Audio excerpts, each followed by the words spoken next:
Buonasera da Leandro Maggi, buonasera da Adria, anche se in maniera virtuale. Siamo con Enrico Naccari, il generale Enrico Naccari, mi fa piacere ricordarlo che lei è generale, ma soprattutto ci vuol dire la qualifica in funzione del controllo che state facendo attraverso dei vari comitati per quanto riguarda gli ospedali e i servizi che fanno al pubblico.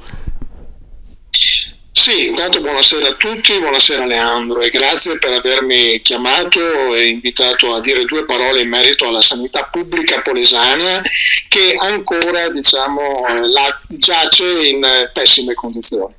Allora, non è cambiato sostanzialmente nulla dall'ultima volta che ci siamo sentiti, era ancora il 2017 è subentrato un nuovo piano sociosanitario regionale che però non ha fatto altro che tagliare posti letto e tagliare primariati nell'ospedale di Adria e ci si è voluti accontentare, parlo della politica locale in particolare, della denominazione spoke dell'ospedale che è rimasta integra, ma il nome, o meglio l'abito non fa il monaco, no, direi, e quindi l'ospedale è ancora uno spoke, ma i servizi pian piano vengono tolti. L'ultima volta è capitato a me personalmente, mi sono recato per prenotare una ecografia a una spalla dolente e mi sono sentito rispondere dal CUP che ad Adria non si fanno più e che se mi ostinavo a voler rimanere nel servizio pubblico avrei dovuto ricorrere a servizio a 300 in agosto oppure a Rovigo a novembre. È chiaro che poi finirà che io mi rivolgerò alla clinica di Portoviro perché l'urgenza purtroppo è tale da dover rinunciare anche alla questione etica di mettere il punto sulla sanità pubblica e evitare di andare verso la sanità privata. Inoltre la situazione non è molto rosea, anzi non lo è per niente per quanto riguarda il nostro pronto soccorso.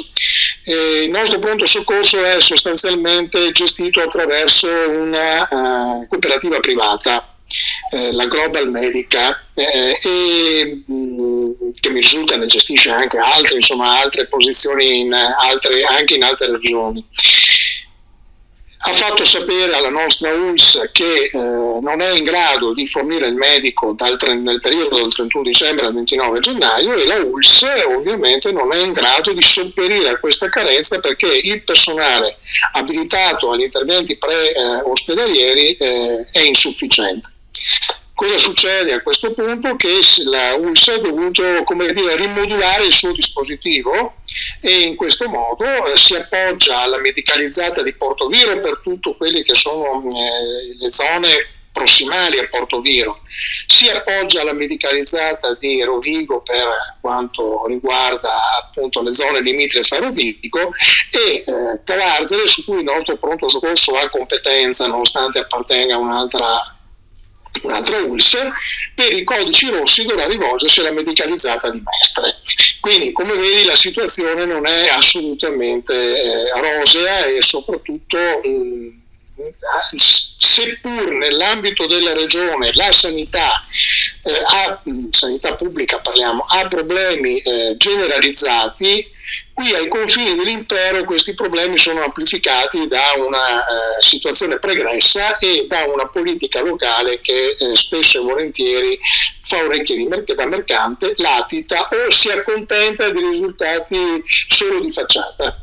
Ecco, negli articoli che abbiamo visto sulla stampa lei ha sottolineato prima di tutto ironicamente la continuità tra Compostela e la nuova DG e poi critica anche molto la lista civica di Barbierato in particolare.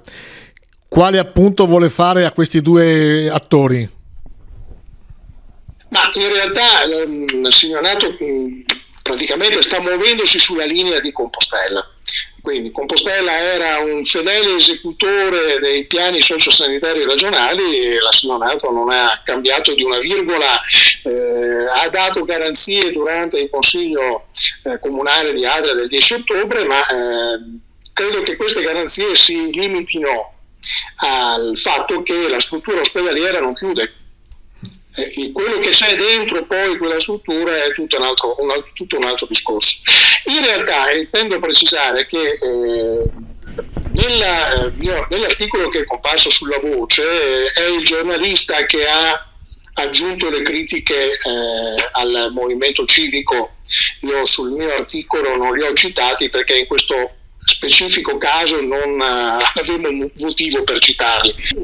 Però ecco, io devo muovere una critica al movimento civico, è quella appunto di essersi adagiato sul fatto che alla fine l'ospedale di Adria formalmente è ancora uno SPOC e quindi diciamo non è stato declassato a nodo di rete come era previsto nella stesura iniziale del piano sociosanitario regionale 2019-2023. Però se io mi chiamo SPOC ma all'interno della struttura i servizi sono quelli di nodo di rete, insomma la consolazione è molto magra. Un'ultima domanda, a pensar male si fa peccato ma ci si azzecca.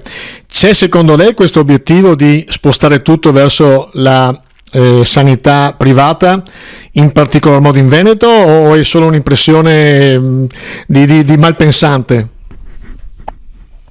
No, diciamo che lo spostamento verso la sanità privata tra l'altro non è una prerogativa esclusivamente veneta, la Lombardia è molto più avanti di noi sotto questo aspetto, fin dai tempi dell'allora presidente Formigoni.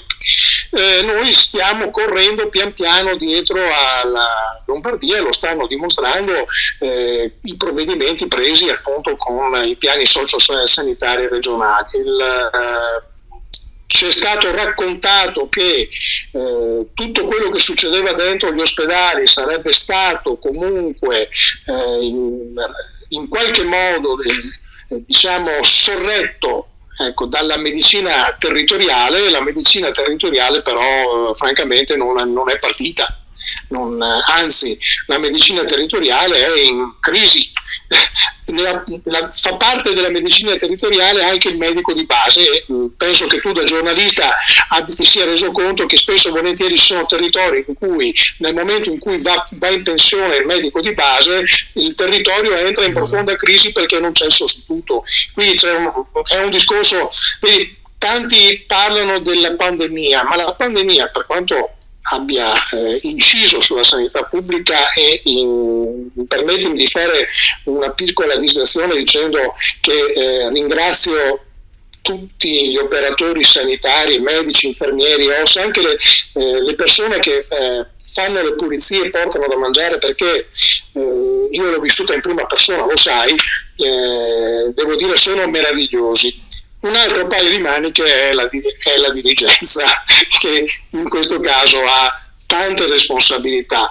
Quindi la pandemia sta diventando un comodo alibi, ma il Veneto paga conseguenze che partono da Galan.